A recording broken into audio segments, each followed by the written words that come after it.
ക്രിസ്മസിൻ്റെ main ഐറ്റമല്ലേ beef cutlet. അപ്പം നല്ല അടിപൊളി ടേസ്റ്റിൽ ബീഫ് കട്ട്ലറ്റ് ഉണ്ടാക്കിയാലോ. റെസിപ്പി ഇഷ്ടമായെങ്കിൽ ലൈക്ക് ചെയ്യുക, ഷെയർ ചെയ്യുക, സബ്സ്ക്രൈബ് ചെയ്യുക.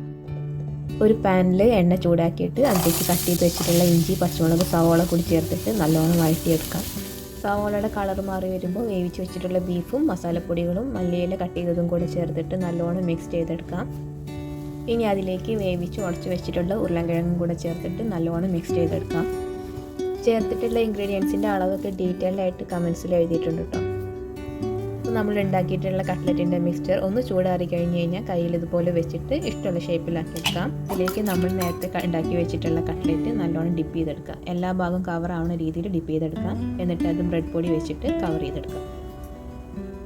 അപ്പോൾ നമ്മുടെ കട്ട്ലറ്റൊക്കെ റെഡി ആയി കഴിഞ്ഞു. ഇനി അത് പാനിൽ എണ്ണ ഒഴിച്ചിട്ട് രണ്ട് ഭാഗവും നല്ല ക്രിസ്പി ആവണ വരെ പൊരിച്ചെടുക്കാം. ഇത്രയേ ഉള്ളൂ പരിപാടി. അപ്പോൾ റെസിപ്പി ഇഷ്ടമായെങ്കിൽ ലൈക്ക് ചെയ്യുക, ഷെയർ ചെയ്യുക, സബ്സ്ക്രൈബ് ചെയ്യുക.